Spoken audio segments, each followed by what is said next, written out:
Iryna, thank you so much for your time. Thank you for taking the time to talk to me. And thank you for this about 10, 15 minutes. And I'm sure we're going to have a very nice interview here. Thank you.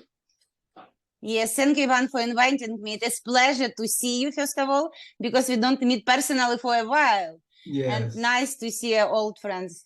Yeah, it's been quite a while indeed. Yes, we need to catch up sometime in person very soon, I hope. Yes, hope so. I have 4 questions for you. And the first question is, can you please tell me the name of your company and when you started it? My company name is ICEA, ICEA. It's International Cultural Educational Agency. I started the company in 1999, almost 24 years ago. Wow. I'm excited. Yes, 25. in 1 year, it will be 25. 25 years. That's incredible. Yes. Lovely. But I am still 30. I'm still 30. My age is not changing, just the age of my company changing. Okay, yes, of course. Well, but you look the same as, I think we first met maybe 10, 12 years ago, and you were just the same. You're incredible. Oh, thank you so much. Thank you, Ivan. Very nice. And okay, almost 25 years ago, and how did you start working with international education? Well, I'm very lucky in my life. I always met very nice people, and it was my first trip to United States. And I was traveling with the rector of the university in Illinois. Mm-hmm. And we just met suddenly and started to talk in the plane. It was my first travel to United States. I was so excited.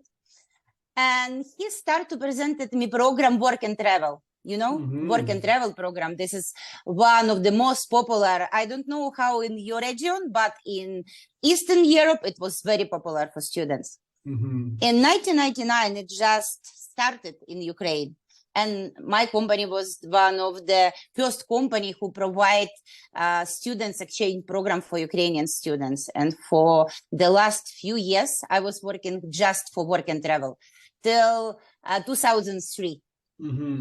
And just suddenly from nothing, and I just transferred my way to develop the company for international education because of my daughter. My daughter growing, and I am thinking for the better way to develop her. Which kind of education I think will be the best match with her interests. How I would like to present her this beautiful world. And she started to travel when she was 10. First time. Wow. She was traveling to Nizza, first time for the French language school. It was exciting experience. That's a great story. And when you were in the United States for the first time, were you on a holiday or something, or you went there as a student? No, I went there for wedding of my friends. My friends from the university, she married American guy, and she invited me to wedding, and this is my first as a tourist visit to United States. And after that, I visited States many times. And in 2003, I won the scholarship and have the 3 months for internship in United States through Community Connection Program. This is why I know what is the education, not just from my student, but from myself as well. Oh, that's a great story. That's lovely. Thank you. Lovely. Okay, and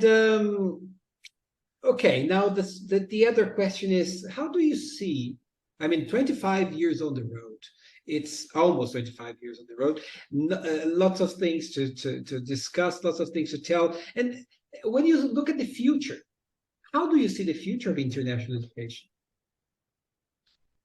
Well, I think that we are going to turn to the short program. Because the world has changed dramatically. And this long-term education as bachelor degree or master degree, I think can become less popular. But micro-credential program and gaining new skills, new knowledge during the fast and immersive program, I think there is the future. Myself, for the last maybe 15 years, every year, not just every year, twice per year, I'm taking some courses. I need some knowledge in marketing and in HR, in any different spheres, in business and in different spheres. And what I see now, the adults become the second biggest segment of clients. Adults, I mean 45 plus. I don't know how in your country, but 45 plus. It's not the same number as youth, 18 plus, but still this number is growing from year to year. This is why, specifically when I'm looking for this young generation, 16, from 16, let's say, till 25, they're not interested to sit a long term through some academic program. They gain knowledge very fast. They are much smarter than we. We are dinosaurs for some of these kids. They are very innovative. They way even how they learn is completely different. They can do a lot of things in the one moment and very productive, not as me. Me, if I am doing something, please don't disturb me. No, I should finalize this. And after that, you can come with your idea. But this young generation, no, they different. This is why I think the education should change the focus. And instead of the long-term program, they should give us skills through different program. And we can develop our personal skills and personal ability as well. As you can see, numbers of psychological courses, neuropsychology becomes very popular for different age of the group. This is, I think, the future. Short program and availability of education in any places. Everything supposed to be online. This is just my opinion. You know, of course, we have some spheres as a medicines. You can't become the surgeries without the practice. Sure. Of course, this kind of the spheres still will be there. But it will be affected through IT technology, through the nanotechnology, as we can see through the printing and all other stuff, change everything dramatically. I think that we don't have any ideas how it will change in 10 years.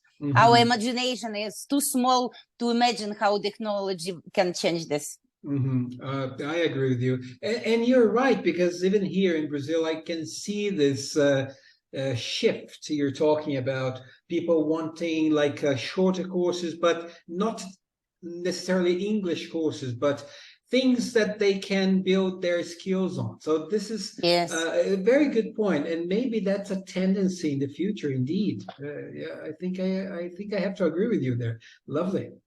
Okay. You know what? We already working with macro-credential program with Sheridan College.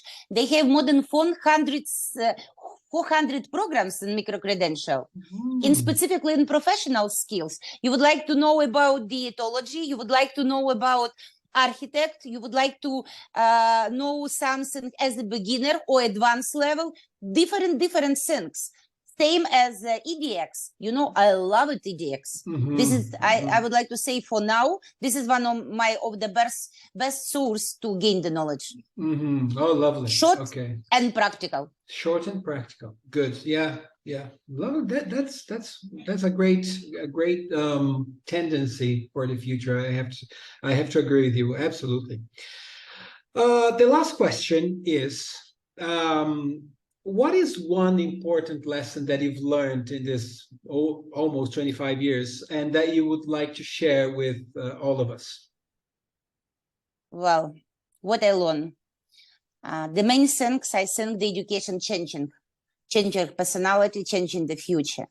And I'm so lucky that I touched some lives, that I think my biggest legacy is the lives which I touch it, where I can help someone, navigate them, motivated. Because motivation in education, I think one of the biggest portion of success. Inspire students to do more, be ambitious, study and work hard. This is when I see not just my legacy, but my main, how I can say, my main purpose here in this earth. I think everyone have a purpose why we came here. But also I think the education can be a source of peace in this world. Education played the biggest role in politics and economics, in development, any spheres. And we don't need to be focused just on the business and education as a business, but about the place where you can build humanity, where you can build respect, where you can build kindness, love, and all other human qualities. This is what we need also. Relation, this is not about money. As we mentioned from the beginning with you, that we did not meet for 10 years, but when we meet one day, hope so, we will hug each other. Doesn't matter this coronavirus or not. We have relation between us. This is what I think supposed to be affected education spheres. For now, what I see in education, this is just about money. And as you know, I am from Ukraine. Yes. And this conflict that we have now, this is not a conflict, this is a war, which the Russia aggressively come to Ukraine and took it our territory and killed our people every day, every single day. I would like to emphasize on that. And education not play role as a stage, as a power for provide the peace. They still accepted money from Russia. All other economies, all other businesses even close their door from Russia's businesses, but education not. This is my biggest question, it's my biggest concern. And this is what I learned from education. For now, this is about money. I would like to turn this to humanity way. It's supposed to be about human life, about values, about peace, and about humanity. Otherwise, we can't build the good world, you know. We should build the personality. We should grow leaders, not just the people who making money. Yeah. This is my questions, what I learned there, and hope it will change one day. Yeah, well, that's a wonderful reflection for all of us to think about life and think about all these very different aspects of education you mentioned, because we normally think of education as, you know, one good thing. But when you are in a situation as your country is in right now, there are a number of other things that come up and you start looking at things in a different angle. So thank you for bringing it up and sharing this with us. Well, Iryna, it's all that I have to, all my questions. And I have to thank you again for the opportunity to see you. It's been a while. But, you know, who knows, we can meet in Vancouver. I know you're going to Vancouver in May, so maybe we can go, maybe we can meet there. I'm planning, I'm not sure I'm going. Visa in Brazil is crazy right now. Terrible. Yes, because of there's a huge backlog due to coronavirus. So I'm not sure I'll be able to make it. But if I do, I will see you there. Great. Very nice will be meet you there in Vancouver. And thank you so much for inviting me for this interview. Hope we will deliver the information which little help to think about education in different way. Thank you so much, Ivan. Thank you very much. Take care. Bye-bye. Take care. Bye.